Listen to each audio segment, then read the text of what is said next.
ഭയങ്കര അഹങ്കാരമായിരുന്നു. സുനിലേട്ടനോട് സത്യം പറഞ്ഞാൽ വലിയ വിഷമമൊന്നുമില്ല.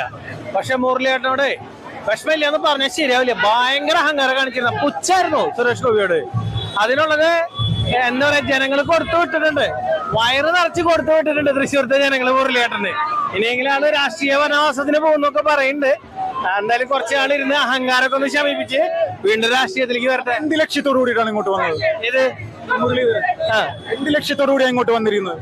അത് നമ്മൾ എല്ലായിടത്തും BJP അക്കൗണ്ട് പൊട്ടിക്കുക, എന്നിട്ട് വലിയൊരു മതേതര പ്രതിച്ഛായ ഉണ്ടാക്കുക എന്നുള്ളതായിരുന്നു മുരളീധരന്റെ ലക്ഷ്യം. അപ്പൊ അത് നിയമത്ത് വർക്കൗട്ടായി. അപ്പൊ വീണ്ടും തൃശ്ശൂർ വന്ന് അത് ചെയ്ത് കോൺഗ്രസിൽ നല്ലൊരു സ്ഥാനം, അല്ലെങ്കിൽ അടുത്ത ഇലക്ഷന് പോകുമ്പോ നിയമസഭയിലേക്ക് കയറി മുഖ്യമന്ത്രിക്കൊക്കെ ഇവരെ എല്ലാവരും മുഖ്യമന്ത്രി കസേര നോക്കിയിരിക്കുന്ന ആൾക്കാരാണല്ലോ. അപ്പൊ മാക്സിമം BJP ചവിട്ടി ചാത്തുക. സുരേഷ് ഗോപിനെ മഹാപുച്ഛിച്ചിട്ടുണ്ട്. അതുകൊണ്ട് സുനിലോനോട് വലിയ വിഷമമൊന്നുമില്ല. പക്ഷെ